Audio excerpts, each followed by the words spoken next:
నా ఫోన్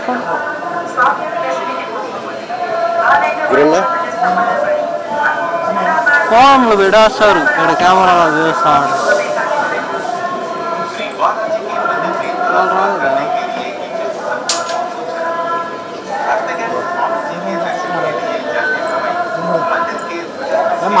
సామాజిక మాధ్యమాల్లో పోస్ట్ చేయడం నిషిద్ధం. అతిక్రమించిన ఎడల చట్టపరమైనటువంటి చర్యలు తీసుకోబడతాయి. திருமலையில் அரசியல் சார்ந்த உரைகள் நிகழ்த்துவது எதிர்ப்புக்குரிய காட்சியை மீறினால் சட்டப்படி நடவடிக்கை எடுக்கப்படும் என திருமலை The violators. ಓಂ ನಮೋ ವೆಂಕಟೇಶಾಯ. ತಿರುಮಲ ಕ್ಷೇತ್ರದಲ್ಲಿ ರಾಜಕೀಯ ಭಾಷಣ ಮಾಡುವುದು ಮತ್ತು ಕ್ರಮ ಕೈಗೊಳ್ಳಲಾಗುತ್ತದೆ. ಓಂ ನಮೋ ವೆಂಕಟೇಶಾಯ.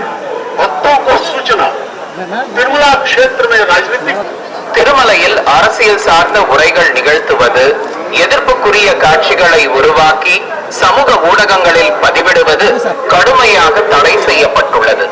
விதிமுறைகளை மீறினால் சட்டப்படி நடவடிக்கை எடுக்கப்படும் என திருமலை திருத்தது. Namo Venkatesaya.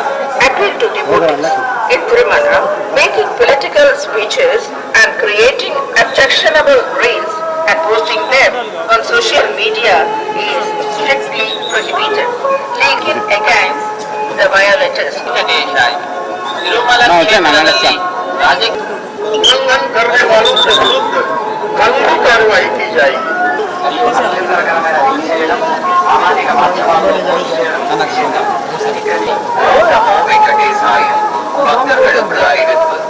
திருமலையில் உரைகள் நிகழ்த்துவது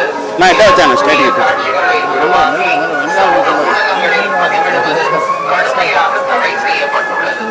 விதிமுறைகளை மீறினால் சட்டப்படி நடவடிக்கை எடுக்கப்படும் என திருமலை திருப்பதி தேவஸ்தானம் எச்சரிக்கிறது.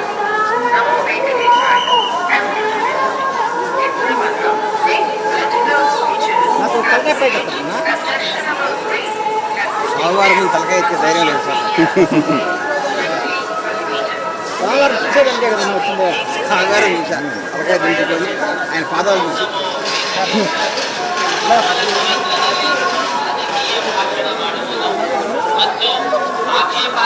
ఏనా August 6 party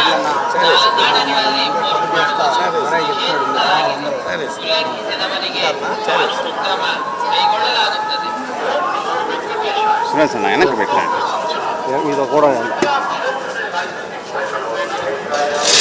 Tirupati Devasthanam Making political speeches and creating objectionable reels and posting them on social media is strictly prohibited. Legal action will be taken against the violators. Om Namo Venkatesaya. Appeal to devotees in Tirumala making political speeches and creating objectionable reels and posting them on social media is strictly prohibited. Legal action will be taken against the violators. ಓಂ ನಮೋ ವೆಂಕಟೇಶಾಯ. ತಿರುಮಲ ಕ್ಷೇತ್ರದಲ್ಲಿ ರಾಜಕೀಯ ಭಾಷಣ ಮಾಡುವುದು ಮತ್ತು ಆಕ್ಷೇಪಾರ್ಹ ರೀಲ್ಗಳನ್ನು ತಯಾರಿಸಿ ಸಾಮಾಜಿಕ ಜಾಲತಾಣಗಳಲ್ಲಿ post ಮಾಡುವುದು ನಿಷೇಧಿಸಲಾಗಿದೆ. ಉಲ್ಲಂಘಿಸಿದವರಿಗೆ ಕಾನೂನು ಕ್ರಮ ಕೈಗೊಳ್ಳಲಾಗುತ್ತದೆ.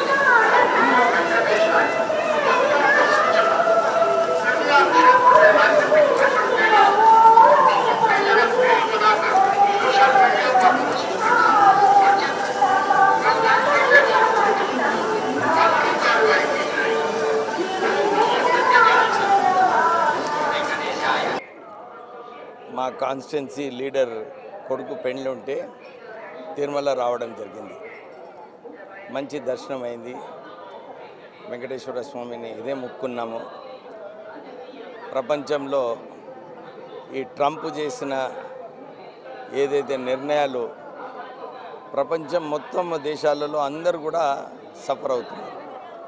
ఈరోజు పెట్రోలు డీజిల్ ధరలు పెరగడము, రూపీ డివాల్యుయేషన్ కావడము, ఇవన్నీ కూడా మన భారతదేశం మీద మన రాష్ట్రాలపైన ప్రజలపైన భారం పడుతుంది. సో అదే మొక్కడం జరిగింది. ఎవరిని ప్రజలను అందరినీ కూడా ఆదుకోవాలి, రాష్ట్రాలను ఆదుకోవాలి, దేశంను ఆదుకోవాలి. ఇంతకుముందు కూడా ప్రధానమంత్రి మోడీ గారు అప్పుడు ఆ రోజులలో చెప్పారు, ఈ రూపీ డివాల్యుయేషన్ కానివ్వను నేను ఉన్నప్పుడు. కానీ వారి హయాంలో ఇప్పటి వరకు రూపీ డివాల్యుయేషన్ 50 రూపాయల కన్నా ఎక్కువ, అంటే 100% డివాల్యుయేషన్ కావడము, పెట్రోల్ ధరలు 100 రూపాయల పైన పోవడము. మన్మోహన్ సింగ్ గారు ప్రభుత్వం ఉన్నప్పుడు $125 అయినప్పటికీ కూడా ఆ రోజులలో పెట్రోల్ ధరలు 60 రూపాయలలో యూపీఏ ప్రభుత్వం సరఫరా చేసింది.